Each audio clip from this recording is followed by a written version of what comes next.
हमेशा दर्द करता रहता है। मम्मी आज कुछ खाना बनाया है? जब देखो खाना मांगता रहता है। मैंने नहीं बनाया कोई खाना, मुझसे नहीं बनता खाना। ये बात आप प्यार से भी तो बोल सकती हो, जब देखो गुस्सा करती रहती हो। मेरे गुस्से की वजह ना तुम दोनों भाई बहन हो। तुम्हें पैदा क्या कर दिया मैंने, अपनी जान के लिए मुसीबत ले ली। हाँ तो क्यों पैदा किया आपने? हमने तो नहीं कहा था आपको। बदतमीज, अपनी माँ से जवान चलाता है। मुझसे नहीं होते तुम लोगों के कोई काम। अब कोई काम वाली आएगी वही काम करेगी। आप किसी काम वाली को टिकने देती हो? आपके गुस्से को देख के तो सारी काम वालियां भाग जाती हैं। मेरे गुस्से को देख के नहीं, तुम्हारी नई नई फरमाइशों को सुन के। तुम जो हर समय तला और भुना हुआ खाना बनवाते हो ना, उसी काम को देख के काम वालियां सारी भाग जाती हैं। अब तुम्हारे दादा को कोई नई काम वाली मिले तो थोड़ा बहुत काम निपटे घर का। मैं तो चली अपने कमरे में रेस्ट करने। हाय राम, थप्पड़ मार दिया तुझे और मेरे हाथ में इतना दर्द हो गया। अब तो ये दर्द महीनों तक रहेगा। हाय नाजुक सा हाथ मेरा। ये मम्मी सारा दिन बैठी रहती हैं और जब देखो बीमार रहती हैं।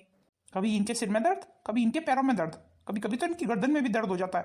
मेरा तो मन करता है इनकी गर्दन ही दबा दूं। राधिका, राधिका बहू। भाऊजी आप कहाँ चले गए थे? मैं कितनी परेशान हो रही थी। इतने बुरे बुरे ख्याल आ रहे थे भाऊजी, अगर आपको कुछ हो जाता तो। अरे बहू मैं बिल्कुल ठीक हूँ। देख मैं किसे लाया हूँ अपने साथ। अरे भाऊजी ये कौन है? इसे मैं तेरा हाथ बटाने के लिए लाया हूँ। ये अब हमारे साथ ही रहा करेगी। इसका मतलब ये हमारी काम वाली है। अरे भाऊजी ये घर का काम कर तो पाएगी ना, मुझे तो नहीं करना पड़ेगा ना कोई काम। अरे बहू इसीलिए तो लाया हूँ इसे, ये अच्छे से घर को संभाल लेगी। अपनी काम वाली को समझा देना, मेरे काम के साथ साथ इसे मेरी सेवा भी करनी पड़ेगी। अगर घर के कामों में जरा सी भी चूक हुई या लापरवाही हुई ना, तो निकाल के बाहर फेंक दूंगी इसे। अरे बहू तू थोड़ा शांत हो जा, क्यों तू बात बात पे गुस्सा हो जाती है। जा बाहर वाला कमरा तैयार करवा दे। आशा अपने 3 बच्चों के साथ यहीं रहेगी। क्या कहा आपने? इसके 3 बच्चे भी हैं, वो भी नहीं रहेंगे? मतलब कि इसी घर में? नहीं नहीं बाबूजी ऐसा नहीं हो सकता। आपको तो पता है ना बच्चे कैसे होते हैं, पूरे घर में गंदगी करके रखेंगे। नहीं नहीं, इसके बच्चे नहीं रह सकते इस घर में। देख राधिका बहू, कहीं तो तुझे एडजस्ट करना पड़ेगा और तू निश्चिंत रह, इसके बच्चे कमरे से बाहर नहीं निकलेंगे। और अगर निकल गए तो? और अगर निकलेंगे भी तो किसी काम से निकलेंगे। तेरे घर में बच्चों के आने से कोई गंदगी नहीं होगी। चलो आप कहते हो तो मान लेती हूँ।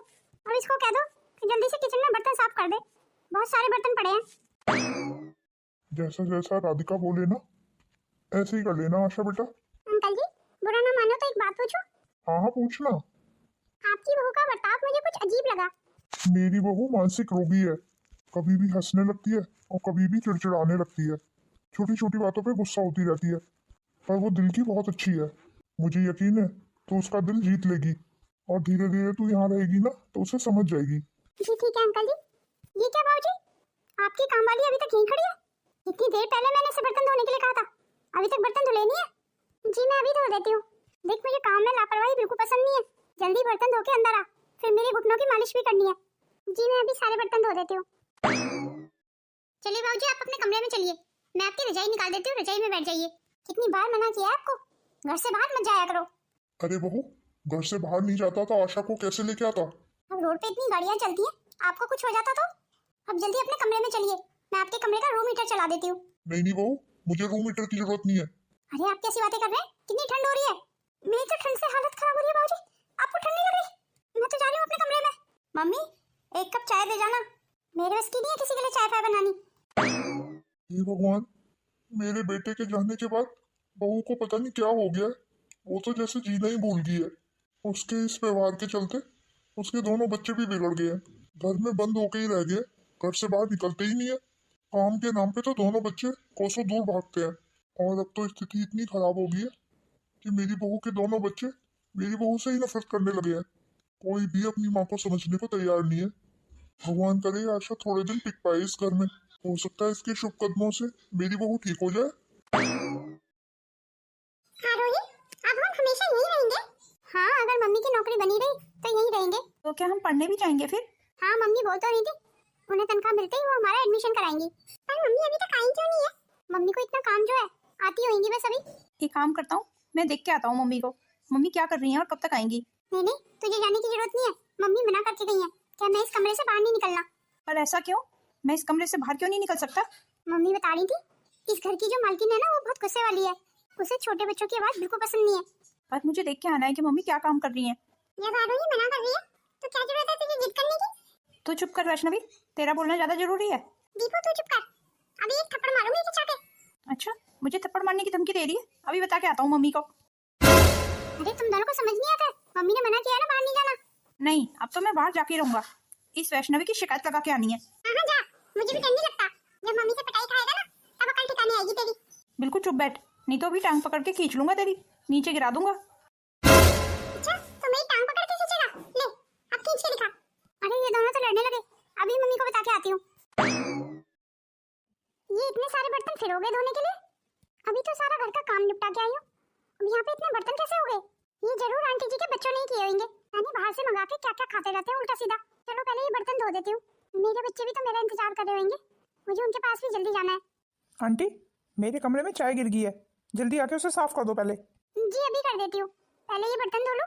नहीं, पहले मेरे कमरे में जो चाय गिर गई है उसे साफ करो।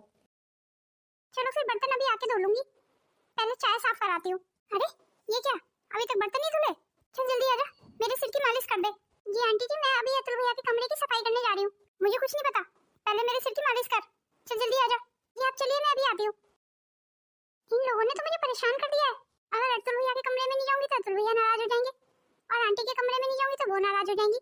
अब मैं क्या करूँ? और इधर इतने बर्तन भी पड़े हुए हैं, आंटी के बच्चे भी ना एक नंबर के आलसी हैं, कोई काम खुद नहीं करते हैं। अरे आपने मेरी साड़ी पे प्रेस नहीं करी? वो मैं अभी करने ही वाली थी। क्या मतलब करने वाली थी? जल्दी चलो मेरी साड़ी पे प्रेस करो। आप चलिए मैं अभी आती हूँ, मेरे बोलते ही मेरा काम हो जाना चाहिए, मुझे बार बार बोलने की आदत नहीं है। हाय राम, कितना काम है इस घर में, शायद इसीलिए कोई काम वाली इनके घर में रुकती नहीं है।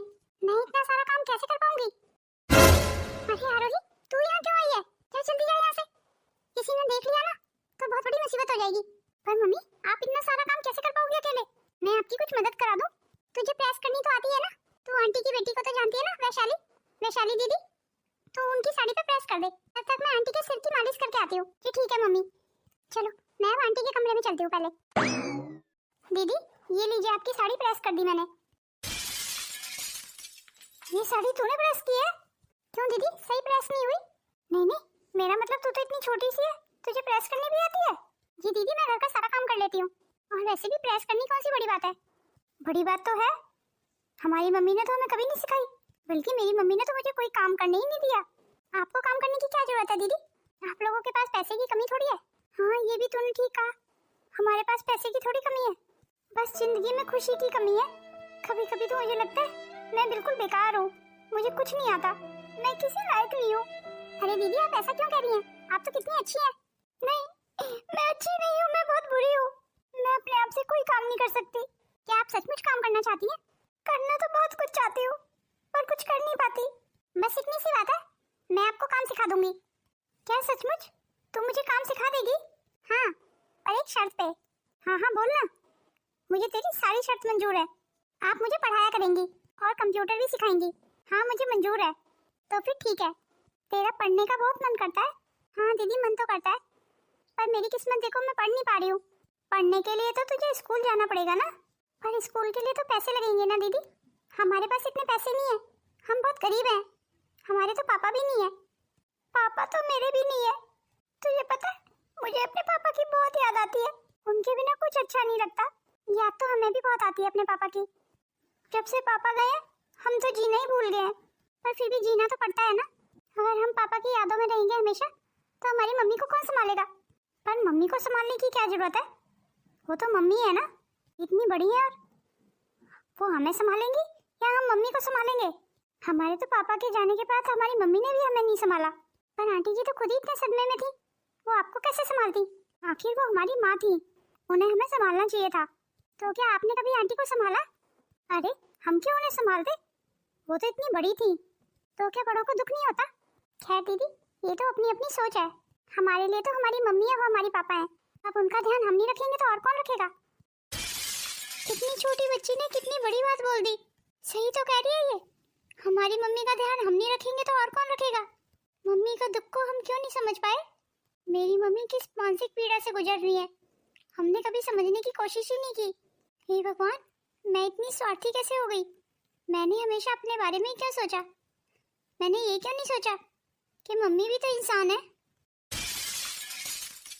मुझे भी अब अपनी मम्मी का कहना मानना चाहिए। वो हम दोनों भाई बहनों को लेके कितनी परेशान रहती हैं। अरे अच्छे से तेज तेज मालिश कर। अरे इतनी तेज कोई बाल खींचता है किसी के? आंटी जी गलती हो गई, माफ कर दीजिए। बचाओ। आंटी जी आप ठीक है ना? अरे आशा माफ कर दे, वो मुझे बहुत तेज गुस्सा आ गया था। कोई बात नहीं आंटी जी, ये क्या तरीका है मम्मी? नहीं दीदी, आंटी जी की कोई गलती नहीं है, पर मैंने अपनी आंखों से देखा था मम्मी ने आपको बहुत तेज धक्का मारा था। पर धक्का उन्होंने जानबूझ के नहीं मारा। मुझे माफ कर दे आशा, मैं सचमुच बहुत बुरी हूँ, पर मेरा विश्वास कर, मैं तुझे किसी भी तरीके का नुकसान नहीं पहुंचाना चाहती थी। आप तो बहुत अच्छी हैं आंटी जी, इतना सब होने के बाद भी आप इन्हें अच्छा बोल रही हैं। अब अच्छे को अच्छा ना बोलूं तो क्या बोलूं? मेरी आंटी जी को बस थोड़ा गुस्सा जल्दी आता है, अब वो भी मैं जानती हूँ कि क्यों आता है। क्या सचमुच तू जानती है कि मुझे गुस्सा क्यों आता है? आप बहुत अकेली हैं आंटी जी, और हमेशा अकेले ही कमरे में पड़ी रहती है। मैं तो कहती हूँ आप बाहर घूमने जाया कीजिए, आजू बाजू में सबसे बात कीजिए। हमारी आधी परेशानियां तो लोगों से बात करने से ही ठीक हो जाती हैं। तूने बिल्कुल ठीक कहा आशा, इनके जाने के बाद से मैं बिल्कुल अकेली हो गई हूँ।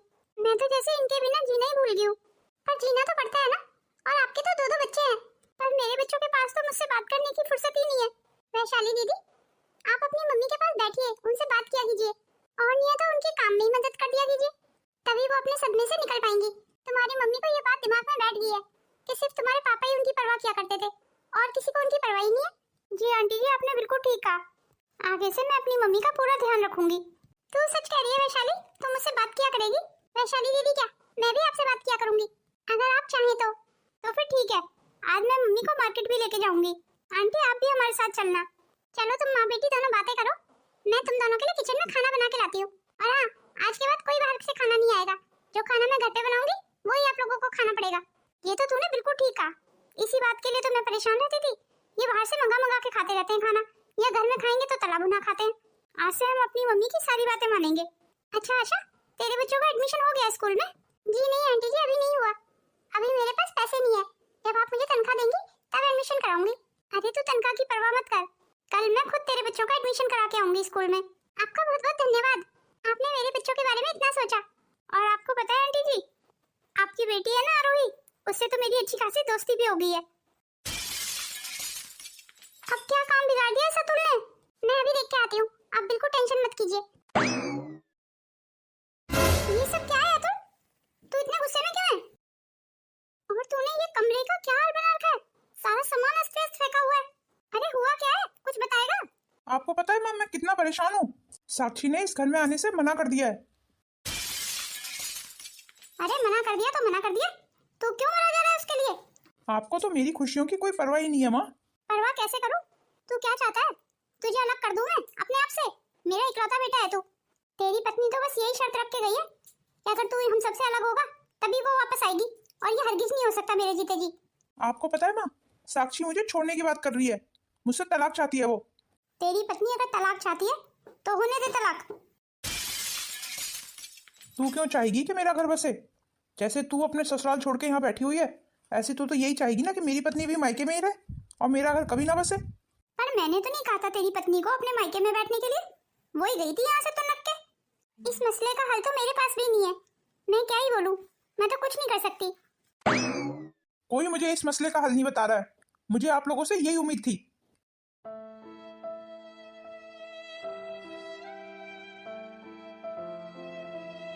ठीक है आंटी जी, चलती हूँ फिर, मेरे बच्चे भी सुबह से अकेले हैं, उनके लिए कुछ खाना बना आती हूँ। तुझे क्या लगता है, मुझे अपनी बहू को इस घर में वापस बुला लेना चाहिए? हाँ हाँ बिल्कुल, बहुओं से तो घर में रौनक होती है, बहुओं से ही तो घर घर लगता है। पर अतुल की पत्नी चाहती है कि अतुल हम सबसे अलग हो जाए। अतुल की पत्नी मेरी वैशाली को बिल्कुल पसंद नहीं करती, इसीलिए तो वो यहाँ नहीं आ रही है। पर आप उनको समझाइए ना कि वैशाली दीदी का तो अपना ससुराल है, वो यहाँ क्यों रहने लगी भला? थोड़े बहुत दिन के लिए तो हर लड़की अपने मायके में आती है, वो भी थोड़े दिन रहेंगी और चली जाएंगी। और वैसे भी शर्तों से रिश्ते नहीं चलते हैं, उन्होंने ये शर्त रखी है तो गलत रखी है। और मुझे लगता है वैशाली दीदी को भी अब अपने ससुराल चले जाना चाहिए, काफी दिन हो गए उनको यहाँ रहते हुए। जैसे आपकी बहू का असली घर ये है, ऐसे आपकी बेटी का असली घर उनका ससुराल है। पर मैं नहीं जाऊंगी अपने ससुराल, मुझे उन लोगों के साथ बिल्कुल नहीं रहना। पर आप ऐसा क्यों कह रही हैं? क्या ये शादी आपकी मर्जी के खिलाफ हुई थी? नहीं, शादी तो मैंने अपनी मर्जी से ही की थी। तो फिर क्या बात है, आप अपने ससुराल क्यों नहीं जाना चाहती हैं? क्योंकि मेरी सास नंदों से मेरी बिल्कुल नहीं पटती। मैंने तो उनको कह दिया जब तक वो अपने माँ बाप से अलग नहीं होंगे मैं उस घर में बिल्कुल नहीं जाऊंगी। तो क्या अलग होने से सारे मसले दूर हो जाएंगे? कम से कम मुझे दिन रात अपनी सास ननद का चेहरा तो नहीं देखना पड़ेगा और उनकी 10 बातें नहीं सुननी पड़ेंगी।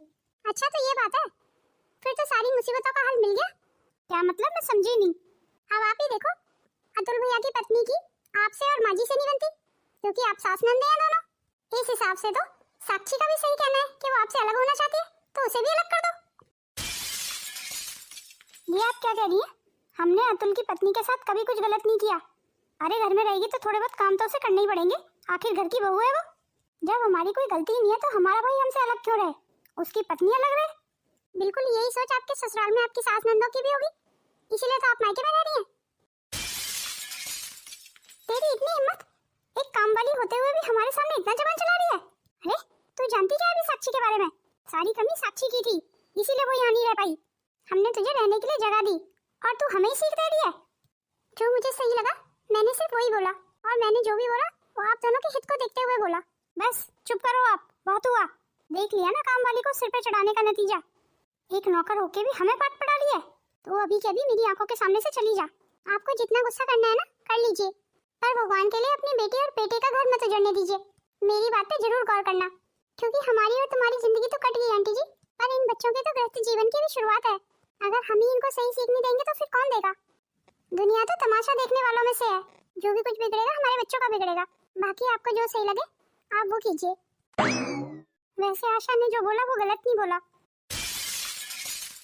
भला दमाजी तेरे लिए अपनी माँ बहनों को क्यों छोड़े, और वो छोड़ना तो तुझे भी नहीं चाहते हैं। ये तो तेरी जिद है कि तू यहाँ आके रहने लगी है। मैं तो कहती हूँ एक बार अपनी शादी को मौका देके देख ले। अब ऐसे ही उदास बैठा रहेगा या अपनी बीवी को लाने की तैयारी भी करेगा? क्या क्या मतलब माँ? मतलब ये कि हम सब अपनी बहू को लेने चलेंगे। क्या सचमुच मम्मी आप भी मेरे साथ चलेंगी? साक्षी इस घर में वापस आएगी? तूने बिल्कुल ठीक सुना, पर उससे पहले तुझे अपनी बहन को उसके ससुराल छोड़ के आना होगा। क्या वैशाली अपने ससुराल जाने को तैयार हो गई? और ये चमत्कार हुआ कैसे? ये सब आशा की वजह से हुआ है। उसके आने से हमारे घर में सब कुछ बदल गया, और मैंने उसे ही 10 बातें सुना दी। क्या क्या नहीं कहा मैंने उसे। चल खैर तू ये सब छोड़ और साक्षी को लाने की तैयारी कर। जी ठीक है मम्मी। सबसे पहले मुझे आशा से भी माफी मांगनी होगी, नहीं तो मैं तो अपनी जिद पे ही अड़ी हुई थी। सही तो कहा उसने, बहुओं से ही तो घर होता है। मैं भी तो इस घर में बहू बन के आई थी। मेरे सास ससुर ने मुझे कितना प्यार दिया था। अगर हम अपना बर्ताव सही रखते हैं तो बदले में हमें प्यार ही मिलता है। बस पापा, पराग के बिजनेस के लिए कुछ पैसों की जरूरत है, अगर आप थोड़ी सी मदद कर देते तो। हाँ हाँ क्यों नहीं बेटा, जरूर मदद करूंगा। बल्कि मैं तो ये चाह रहा था कि तुम दोनों बहन भाइयों को तुम्हारे हिस्से दे देता हूँ। आप ऐसा क्यों बोल रहे हैं पापा? अब बेटा तू तो जानती है बुढ़ापे का शरीर है, कभी भी कुछ भी हो सकता है। वैसे भी तेरी माँ के जाने के बाद मैं बहुत अकेला हो गया हूँ। अपनी जिंदगी भर की कमाई तुम दोनों बहन भाइयों को देके बस मैं अपनी इस जिम्मेदारी से मुक्त होना चाहता हूँ। क्या मतलब? घर के हिस्से में अब इनको भी हिस्सा मिलेगा? आप तो इस घर की बेटी है ना, फिर अपना हिस्सा मांगने कैसे चली आई? माफ करना दीदी, पर यहाँ से आपको कोई हिस्सा नहीं मिलेगा। वैसे तो मैं कोई हिस्सा मांगने नहीं आई थी, मुझे तो पता भी नहीं था कि पापा बंटवारा कर रहे हैं। और फिर भी अगर मेरे पापा मुझे मेरा हिस्सा देना चाहते हैं तो इसमें आपकी क्या प्रॉब्लम है? वाह दीदी, जब आपकी ननद को हिस्सा देने की बात आई थी तब तो आपको बहुएं याद आ गई थी कि बहुओं का ही हक होता है। तो आज मैं भी तो इस घर की बहू हूँ। मैंने जरा सा बोल दिया तो आपको बुरा लग गया? आपने भी अपनी ननद को कौन सा हिस्सा दिया था? कितना कलेश किया था आपने? मुझे सब पता है, तुम्हें जो भी पता हो। पर मेरे पापा के पास बहुत संपत्ति है और उसमें मुझे मेरा हक चाहिए। तो फिर ठीक है, आप अपना हिस्सा ले लेना, पर बाद में यहाँ लौट के कभी मत आना। आपका मायका हमेशा के लिए खत्म हो जाएगा। ये तो क्या कह रही है बहू? वैसे तो पापा मैं चाहती नहीं हूँ कि आप इनको इनका हिस्सा दें, पर आप कोई भी फैसला लेना वो सोच समझ के लेना। आपने देखा ना पापा, भाभी मुझसे कैसे बात कर रही थी। मुझे लगता है तेरी भाभी ठीक बोल रही थी।